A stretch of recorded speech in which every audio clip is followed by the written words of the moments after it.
दिल्ली में इतनी बड़ी घटना हो गई। दिल्ली के कंझावला में 12 किलोमीटर तक एक कार के नीचे एक लड़की घिसटती चली गई। कार के अंदर 5 लोग सवार थे, उनमें से एक भारतीय जनता पार्टी का नेता। मगर मजाल है कि मीडिया की ये गुल्लू और कालू और पापा की ये परी देश के गृह मंत्री अमित शाह से एक सवाल कर पाते, देश के प्रधानमंत्री नरेंद्र मोदी से एक सवाल कर पाते। क्या हो गया है हमें? क्या हम भूल गए कि जब निर्भया कांड हुआ था 2012 और 13 में, तब हमने उस वक्त की मुख्यमंत्री शीला दीक्षित से भी सवाल उठाया था। मीडिया ने जो सवाल शीला दीक्षित से उठाए थे, उसी का परिणाम था कि शीला दीक्षित की सरकार दिल्ली से चली गई थी, जबकि शीला दीक्षित के हाथ में कानून व्यवस्था नहीं थी। उस वक्त शीला दीक्षित गिड़गिड़ाती रहती थी, कहती रहती थी कि मेरे हाथ में लॉ एंड ऑर्डर नहीं है। हालांकि मैं उनकी बातों को इसलिए नहीं मानता था दोस्तों, क्योंकि उस वक्त डबल इंजन की सरकार थी। मगर हम सब जानते हैं कि उस वक्त की सरकार ने निर्भया के परिवार के साथ किसी तरह की कोई नाइंसाफी नहीं की थी। कंझावला में इतना बड़ा हादसा, इतना विभत्स हादसा हो गया, मगर मजाल है कि किसी भी न्यूज चैनल में एक भी सवाल देश के गृह मंत्री से पूछा गया हो। मैं आपका ध्यान खींचना चाहता हूं कुछ पत्रकारों के बयानों, उनके कार्यक्रमों की तरफ। सबसे पहले तिहाड़ जेल में पत्रकारिता का नाम रोशन करने वाला यह पत्रकार और उसका बयान क्या कह रहा है। भारत की सड़कों पर कारें अब एक चलता फिरता नाइट क्लब बन गई है, जिसमें शराब है, नशे में धुत शोर मचाते लोग हैं और लाउड म्यूजिक है। अब कारें सिर्फ यातायात का साधन नहीं, बल्कि मनोरंजन और अपराध का मोबाइल जरिया बन गई हैं। अपराध तो दूर, पुलिस गाड़ियों के काले शीशे तक नहीं रोक पाई। बड़ी हिम्मत से इस आदमी ने अंत में जाकर दिल्ली पुलिस का नाम ले लिया, मगर इसमें अब भी हिम्मत नहीं हो रही है पूछने की कि दिल्ली पुलिस किसके अंतर्गत आती है।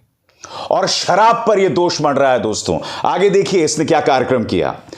कार में बार ने लड़की को मार दिया। दिल्ली में कार ने लड़की को घसीटा। कार में सवार थे नशे में धुत 5 युवक। मैं इससे एक सवाल पूछना चाहता हूं कि जिस फिल्म सिटी में तुम काम करते हो, उस फिल्म सिटी में जहां ढेरों न्यूज चैनल्स हैं, ढेरों आईटी कंपनीज हैं, क्या तुम मुझे बतलाने का प्रयास कर सकते हो कि शाम 6-7 बजे के बाद वहां क्या होता है? खासकर शुक्रवार की शाम, शनिवार की शाम। मैं आपको बताता हूं क्या होता है दोस्तों। फिल्म सिटी में कई दफ्तरों के सामने गाड़ियों पर बाकायदा खुलेआम वहां शराब का सेवन होता है। मगर मैं पत्रकारिता का नाम तिहाड़ जेल में रोशन करने वाले इस पत्रकार से पूछना चाहता हूं, क्या कभी वहां पर किसी औरत को, किसी लड़की को कार के नीचे इस तरह से घसीटा गया? तुम कार के अंदर बार पर तो दोष मढ़ रहे हो, मगर क्या तुम्हारी हिम्मत है यह सवाल करने की कि देश की कानून व्यवस्था कहां जा रही है? क्या तुम्हारी हिम्मत है यह सवाल करने की कि दिल्ली पुलिस के खिलाफ परिवार क्यों शिकायत कर रहा है? आखिर क्या वजह है कि दिल्ली पुलिस इस मामले में आरोपियों पर नर्म दिखाई दे रही है? चलिए, मीडिया का यह गुल्लू तो आपने देख लिया। अब पापा की एक परी के आपके दर्शन कराता हूं। आपकी स्क्रीन पर बेटी घिसटती रही, दिल्ली पुलिस सोती रही। क्या बेटियों को सुरक्षा देने में नाकाम है दिल्ली पुलिस? अरे मेरी बहन, यह दिल्ली पुलिस किसके अंतर्गत आता है, यह कहने की हिम्मत है? मैं दावे के साथ कह सकता हूं दोस्तों, ये जो भी कार्यक्रम किया गया होगा, हंगल मंगल दंगल, इस पूरे कार्यक्रम में कहीं पर भी इन्होंने देश के गृह मंत्री से एक सवाल नहीं पूछा होगा, देश के प्रधानमंत्री से एक सवाल नहीं पूछा होगा। मैं तो यह कहता हूं, इन्होंने दिल्ली के मुख्यमंत्री अरविंद केजरीवाल से एक सवाल नहीं पूछा होगा। क्यों? क्योंकि अरविंद केजरीवाल का भी विज्ञापन जो है इन चैनल्स तक पहुंचता है। यह हालत हो गई है इनकी। इतना कमजोर, इतना नतमस्तक है आज का न्यूज चैनल, इतने कमजोर हैं आज के पत्रकार कि विज्ञापन के बोझ तले ये पूरी तरह से दब जाते हैं, दफन हो जाते हैं। अब आपके सामने एक और मिसाल दोस्तों। इतनी बड़ी घटना हुई दिल्ली में, सवाल किया जाना चाहिए था देश के गृह मंत्री से, मगर यह पत्रकार जिस पर दंगा भड़काने को लेकर पुलिस केस दर्ज है, इसने क्या किया और क्या कहा आपकी स्क्रीन पर। कश्मीर में हिंदुओं की टारगेट किलिंग पर कुछ बयान, ये दोनों भारत जोड़ो यात्रा में भी शामिल होंगे। फारूक अब्दुल्ला, हिंदुस्तान में जिस तरह नफरत फैलाई जा रही है, ये हमले उसी का नतीजा है। महबूबा मुफ्ती, मुस्लिम रोज मरते हैं, हिंदू मरते हैं तो एक जमात फायदा उठाती है। यानी कि आज के इस मौके पर भी यह व्यक्ति मौका नहीं छोड़ रहा है भारत जोड़ो यात्रा पर हमला बोलने के लिए। मैं एक सवाल पूछना चाहता हूं राजस्थान सरकार से, जहां पर कांग्रेस की सरकार है। आपने इसी पत्रकार के खिलाफ दंगा भड़काने को लेकर केस किया था ना, क्योंकि राजस्थान की कांग्रेस सरकार तो नर्म हो गई, उसने पुख्ता तरीके से इस मामले में कुछ किया भी नहीं। मगर यहां क्या हो रहा है बताइए, यह किस तरह की बातें कर रहा है बताइए। ये तमाम सवाल हैं जो पूछे जाने चाहिए। दूसरी तरफ दोस्तों, मुकेश अंबानी का यह न्यूज चैनल किस मुद्दे पर डिबेट कर रहा था आपके स्क्रीन पर। हाथ से निकला नोटबंदी का मुद्दा, नोटबंदी सही सुप्रीम मोहर, 2023 का आगाज, भ्रमजाल पर गाज। यानी कि यहां पर भी विपक्ष पर हमला। मुकेश अंबानी के न्यूज चैनल ने बीड़ा उठा लिया है विपक्ष पर निशाना साधने का, या फिर खुलेआम हिंदू मुस्लिम डिबेट्स करने का। और जिन दो पत्रकारों का अभी मैंने जिक्र किया न्यूज 18 का, देखिए ये लोग किस तरह के अमूमन कार्यक्रम करते हैं, कितना जहर बोते हैं दोस्तों। इनके ये कार्यक्रम है दोस्तों, आपकी स्क्रीन पर चल रहे हैं। कंझावला जो घटनाक्रम हुई, इन दोनों ने उस पर कोई डिबेट नहीं किया भी होगा तो, क्योंकि मैं न्यूज चैनल्स को नहीं देखता हूं, मैं सिर्फ ट्विटर पर ये जो कचरा चलता है उस पर मेरी निगाह होती है। अगर डिबेट किया भी होगा तो मैं दावे के साथ कह सकता हूं उसके लिए भी नेहरू पर दोष, पुरानी सरकारों पर दोष। आज मैं आपको एक चीज याद दिलाना चाहता हूं।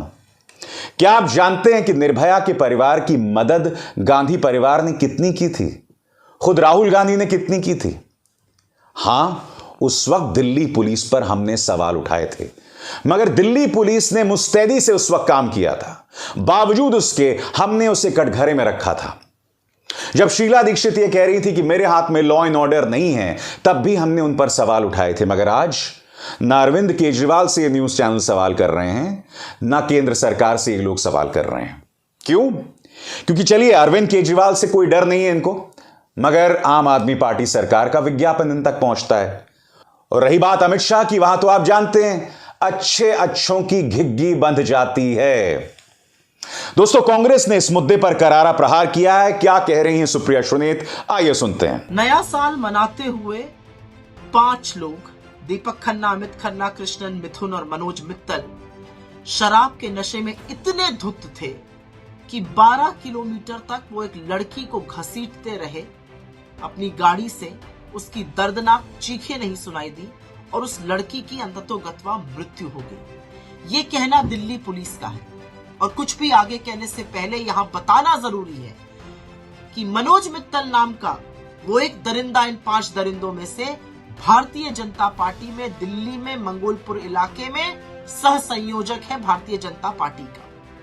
ये उसके पोस्टर बताते हैं, ये मेरा कहना नहीं है। तो क्या मुझे किंच मात्र भी हैरानी हुई कि इसमें भारतीय जनता पार्टी के लोग शामिल हैं? बिल्कुल नहीं। और इसलिए हैरानी नहीं हुई क्योंकि अगर सेंगर हो या चिन्मयानंद हो या अंकिता ठाकुर को जिस्म फरोशी के लिए प्रताड़ित करता हुआ भाजपा के नेता का लड़का हो और इवेंचुअली उसकी हत्या कर देता है, हर जगह भाजपा के नेताओं का नाम आता है जहां पर औरत के साथ दरिंदगी की जाती है। लेकिन प्रधानमंत्री भी चुप है।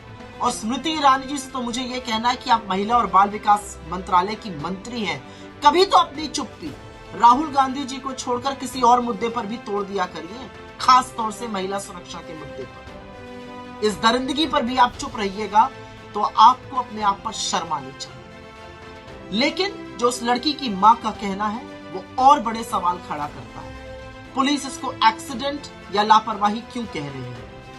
उस लड़की की मां का कहना है कि उसका शव एक नग्न अवस्था में मिला। जाहिर सी बात है, इतने जाड़े में निकली हुई लड़की कपड़े पहनकर निकली होगी।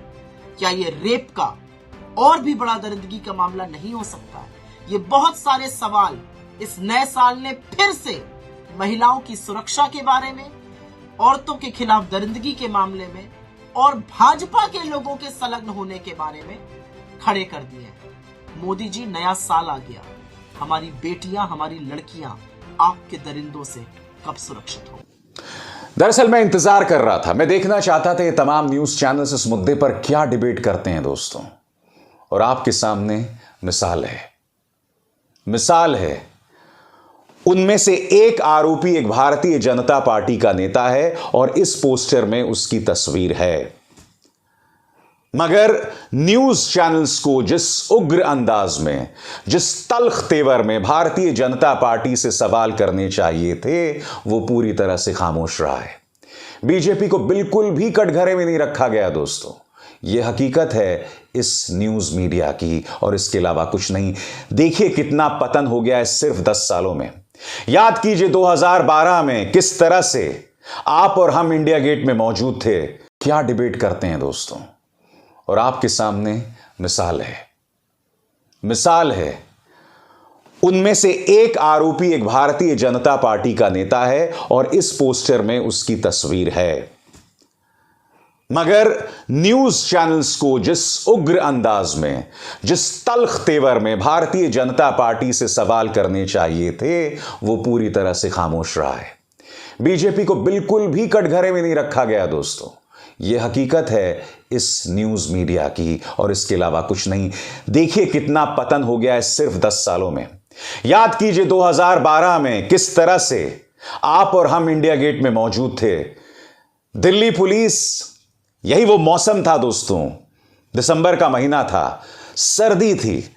दिल्ली पुलिस जो है वो पत्रकारों पर भी जो है पानी की बौछार कर रही थी। मगर उस वक्त हम इंडिया गेट में खड़े हुए सत्ता से सवाल पूछ रहे थे। मगर आज इनकी हिम्मत नहीं है बाहर निकलने की। आज इनकी हिम्मत नहीं है केंद्र सरकार से लॉ एंड ऑर्डर पर सवाल करने की। यह इनकी हकीकत हो गई है और इसके अलावा कुछ नहीं।